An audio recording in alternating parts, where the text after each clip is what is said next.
देश की संपत्ति जो है लगातार बेचा जा रहा है। बेचने का उद्देश्य यही है कि जो हम लोगों का अनुसूचित जाति, अनुसूचित जनजाति को जो सरकारी संस्थाओं में जो भी बहाली होते हैं, उस बहाली में जो हम लोगों को आरक्षण दिया जाता है, उस आरक्षण को ख़त्म करने के लिए नरेंद्र मोदी जी का ये साजिश है। वो नहीं चाहते हैं कि इस देश में हमारे अनुसूचित जाति, अनुसूचित जनजाति और अन्य जो आरक्षण जो हम लोगों को मिलता है वो आरक्षण मिले। भाजपा वाला लोग खूब जानते हैं कि सुपड़ा उनका साफ होगा तो कुछ तो बेचारे विश्वास के लिए कुछ तो बोलेंगे ना। हम लोग तो अपना यहाँ काम कर रहे हैं, लेकिन केंद्र सरकार जो है ना देश की संपत्तियाँ बेच रही है और देश को रसातल में भेज रहा है। जहाँ भी जलस्तर नीचे जा रहा है उस पर क्या कार्रवाई हो सकती है और स्वच्छ जल कैसे जनता को मुहैया कराया जाए, सारे चीज़ पर आप जो प्रश्न उठा रहे, सारे चीज़ पर विभाग एकदम सक्रिय है। नमस्कार, आप देख रहे हैं लाइव बिहार में हूं आपके साथ असलम अब्बास। राजद कार्यालय में जनता दरबार का आयोजन किया गया, जिसमें बिहार सरकार के 2 मंत्री शामिल हुए थे।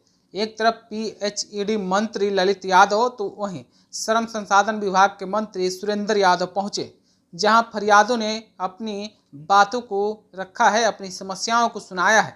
अगर मंत्री की बात माने तो कुल 22 लोगों ने अपने फरियाद सुनाई है, अपनी परेशानी को मंत्री के सामने रखा है, जिसके बाद मंत्री ने उन्हें आश्वासन दिया है कि समाधान इसका कर लिया जाएगा। वहीं जनता दरबार से लोगों की शिकायतें सुनने के बाद जब बाहर मंत्री लिखे निकले हैं तो ललित यादव जो कि PHED विभाग संभाल रहे हैं और सुरेंद्र राम श्रम संसाधन विभाग को संभाल रहे हैं, दोनों ने केंद्र सरकार पर जमकर निशाना साधा है। ये दोनों कितना कुछ भाजपा को लेकर बोल रहे हैं, नरेंद्र मोदी को लेकर बोल रहे हैं, जरा आप सुनिए। भाजपा वाला लोग खूब जानते हैं कि सुपड़ा उनका साफ होगा तो कुछ तो बेचारे विश्वास के लिए कुछ तो बोलेंगे ना।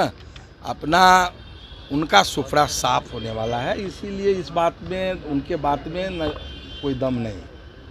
सर, शुद्ध पेयजल को लेकर विभाग समय समय पर काम करते रहती है। कई जिलों में अभी भी आर्सेनिक युक्त पानी है, कई जिले पर जलस्तर गिर गया है। उसके लिए क्या कुछ कर रहे हैं अपना यहाँ? विभाग लगातार उसका समीक्षा कर रही है और लगातार जहाँ भी जलस्तर नीचे जा रहा है उस पर क्या कार्रवाई हो सकती है और स्वच्छ जल कैसे जनता को मुहैया कराया जाए, सारे चीज़ पर आप जो प्रश्न उठा रहे, सारे चीज़ पर विभाग एकदम सक्रिय है और उस पर काम हो रही है। जहाँ मेरा जलस्तर नीचे गया उस चापाकल में फिर से पानी हम कैसे लाएं, 10 फीट 20 फीट जितना नीचे से लेयर फिर हमको लाना पड़े, ला के हम फिर उसमें पानी लाने का कोशिश कर रहे हैं, फ्रेश चापाकल बनवाने का। ये राष्ट्रीय जनता दल का तो लेखा जोखा जनता के बीच में है ही। जो कार्य सरकार के द्वारा हो रहे हैं और राष्ट्रीय जनता दल के हमारे माननीय उप मुख्यमंत्री जी तेजस्वी प्रसाद जी के जो कार्यकलाप है, उनके साथ जो मंत्रिपरिषद के सदस्य हैं, उनके कार्यकलाप से पूरे बिहार में जनता में ये एक मैसेज है कि काम अच्छा हो रहा है। तेजस्वी यादव ने कहा था कि इतिहास बचाने वाले हम लोग हैं, लेकिन आज की डेट में कुछ लोग इतिहास को खत्म कर। तो आप इस बात को देख रहे होंगे कि देश की संपत्ति जो है लगातार बेचा जा रहा है। बेचने का उद्देश्य यही है कि जो हम लोगों का अनुसूचित जाति, अनुसूचित जनजाति को जो सरकारी संस्थाओं में जो भी बहाली होते हैं, उस बहाली में जो हम लोगों को आरक्षण दिया जाता है, उस आरक्षण को ख़त्म करने के लिए ये एक तरह से केंद्र का ये साजिश है, भारतीय जनता पार्टी का साजिश है, नरेंद्र मोदी जी का ये साजिश है। वो नहीं चाहते हैं कि इस देश में हमारे अनुसूचित जाति, अनुसूचित जनजाति और अन्य जो आरक्षण जो हम लोगों को मिलता है वो आरक्षण मिले। इसी उद्देश्य, इसी सोच के साथ वो जो है ना देश की संपत्ति को बेच रहे हैं और देश की संविधान को वो ख़त्म करने का एक तरह से ये रणनीति है और ये साजिश है। आप तो देख ही रहे होंगे कि किस तरह से पूरे देश में युवाओं को कहीं किसी तरह का रोज़गार नहीं मिल रहा है, कहीं काम नहीं मिल रहा है और हम लोग यहाँ जो है हर तरह से अभी बिहार सरकार के तरफ से सभी विभागों में सरकारी नौकरी भी मिल रहा है। हमारे श्रम संसाधन विभाग के तरफ से पिछले वित्तीय वर्ष में लगभग 65,000 लोगों को नियोजन मेला, नियोजन कैंप के माध्यम से सरकारी प्राइवेट कंपनियों में नौकरियां दिलाया गया है। तो ये हम लोग तो अपना यहाँ काम कर रहे हैं, लेकिन केंद्र सरकार जो है ना, देश की संपत्तियां बेच रही है और देश को रसातल में भेज रहा है।